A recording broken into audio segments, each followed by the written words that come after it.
Hey guys, I just wanted to give a quick, or maybe not so quick, update for the last 3 days. I actually took notes, so I'm going to just read those off, so I need my glasses today.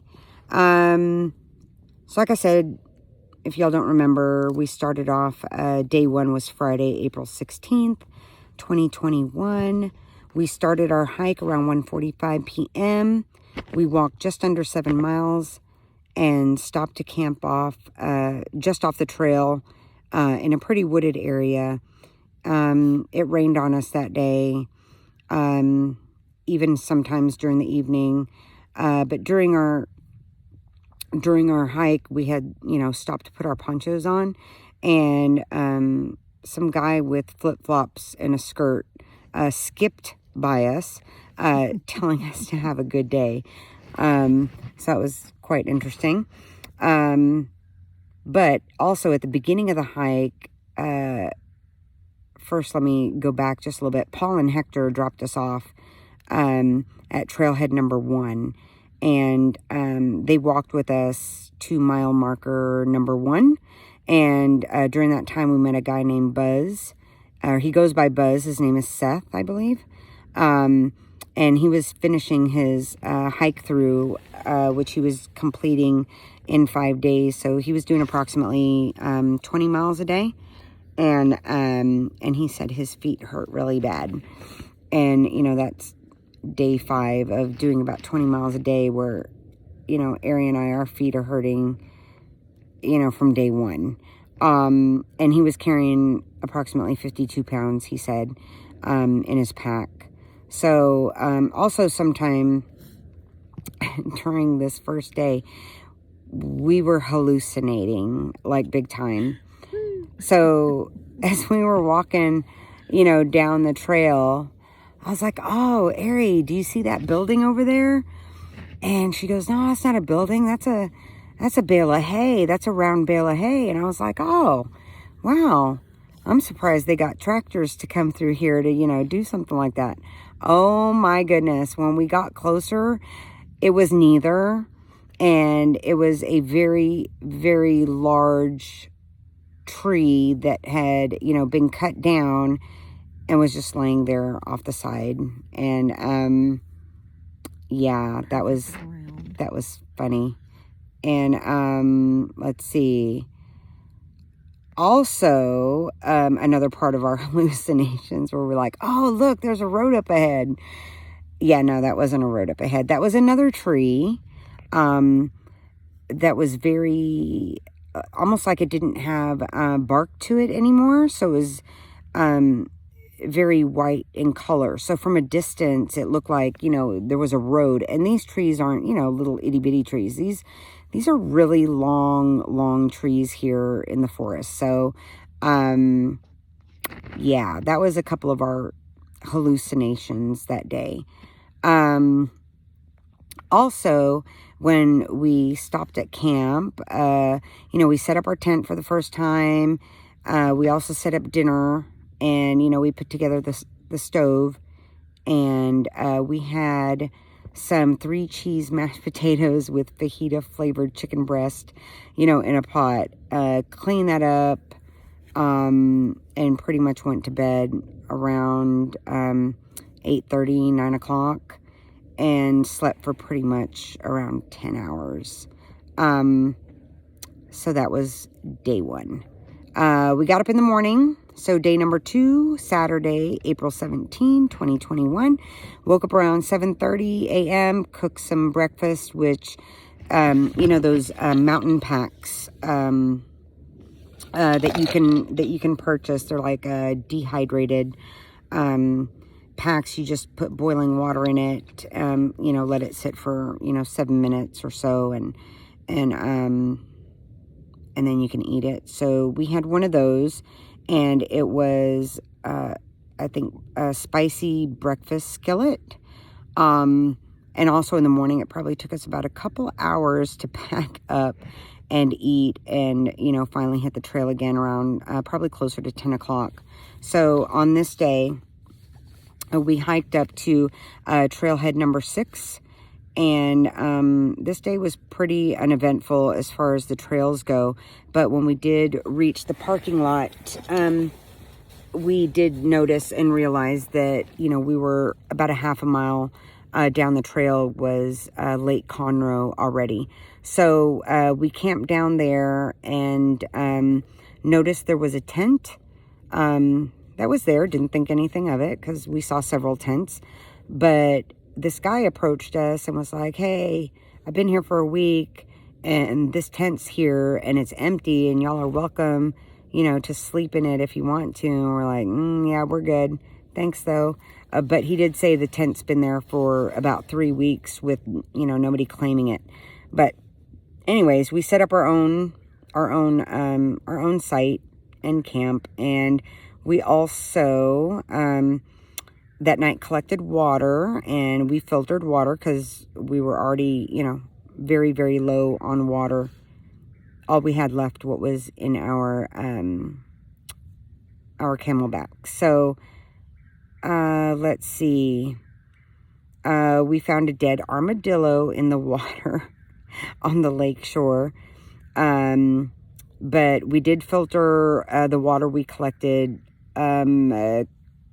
quite a bit a ways from the dead armadillo.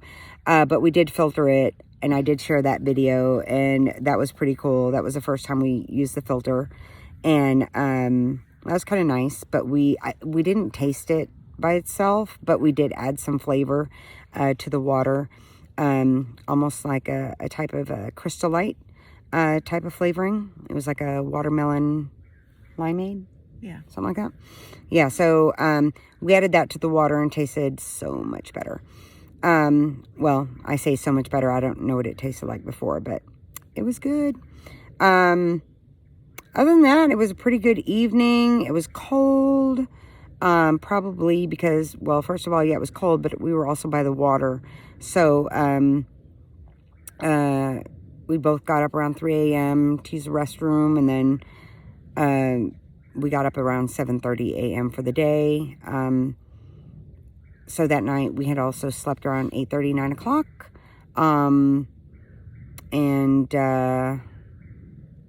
And that was day number 2. So, and now day number 3 is today. So, Sunday, April 18, 2021. We woke up around 7:30 a.m. And just like the morning before, we didn't set out till around 10 a.m. That morning, or this morning, we had, did we eat breakfast? No, I think we just had crackers and Aussie Bites for breakfast. We listened to church service at Aries Church that was live streaming. And I believe we collected one more, I think, 1.5 liters of water. We didn't have anything to filter it in, so we just carried the water in the bottle to filter later. We weren't sure of how many other sources of water we would have down the road. So during that hike, we, you know, ran into a couple other hikers, you know, and said hello, told them about our trip, told us about their trip, and, you know, and people wished us well. That was nice. At around 10:45, I was also able to listen to Mass at St. Thomas More Catholic Church. That was nice since I wasn't able to attend Mass today. And then we arrived at Stubblefield Campground around 1:45 p.m. By this time, we had looked at the map and realized on the next page was the detour to go around the Stubblefield Bridge. And the Stubblefield Bridge is closed because they're doing construction. So instead of, you know, hiking back so many miles, we called a lady named Charlotte. So Charlotte on the Facebook page is considered a trail angel. So Charlotte picked us up and took us to the other side of the bridge so we could continue our hike. But when she picked us up, we did go to a gas station / convenience store / Burger King next door. That was nice. where we purchased some water, clean water, and some gum and a couple other things. And we also ordered a large burger, and some French fries that we split. So that was pretty much our dinner. So tonight we didn't have to cook dinner. Let's see. Oh, so anyways, let me back up a bit. I contacted Charlotte, but she wasn't able to pick us up till about 3:15. So while we were there at the campground, we were able to use a real restroom, wash up, whatever we need to do. And then we also dumped out the lake water and filled it with the water from the campsite and filtered that instead. It seemed to be a little bit more cleaner. And then Charlotte was able to pick us up around 3:15 to 3:30 or so. So, okay, so from there, she took us to the gas station. Then she dropped us off on the other side of the bridge. At this time also, she is going to meet us again at trailhead number 8 in a couple of days. So she got some of our stuff for us. So we were able to unload in her car some of our things that we didn't need for the next couple of days that were just, putting on more weight on us. So with that weight gone, our bags did seem to be slightly lighter today. And she will bring us some more water at trailhead number 8 and bring us our stuff. So when we got off on this trail, we walked, and somehow, I'm not really sure how, but we got off of our trail. Like I said, I don't know how that happened because we were on a trail the whole time. Anyways, we ended up in some residential neighborhood and had to walk down the street about 3/4 of a mile till we finally hit the trail again. We had to ask a couple of people who lived there. So they were driving by and we stopped them. So that was kind of nice. At this time, it was around 6:30. So I also teach RE on Sundays. So I was able to join my Zoom call for RE at this time. And it was also starting to get dark, and usually around 6:30 is a time where we start looking for a campsite. So during the call, found a campsite, set up tent, and let's see, and we don't need to cook dinner tonight because we already had Burger King, and we're still kind of full. So now it's about almost 8:30 at night, so we'll probably sleep here pretty soon and hopefully get an early start tomorrow and not have to, wait a couple hours to pack up. So we are in the tent. It's a little chilly, and it's pitch black outside. So we just hear animals and birds and other animals. I think we heard dogs barking earlier, or those could have been wolves or coyotes, right? No, I'm just kidding. Well, who knows really. Anyways, Aries over there just chilling. Hey. But anyways, good night. And that is our day 1 through 3 update. Peace.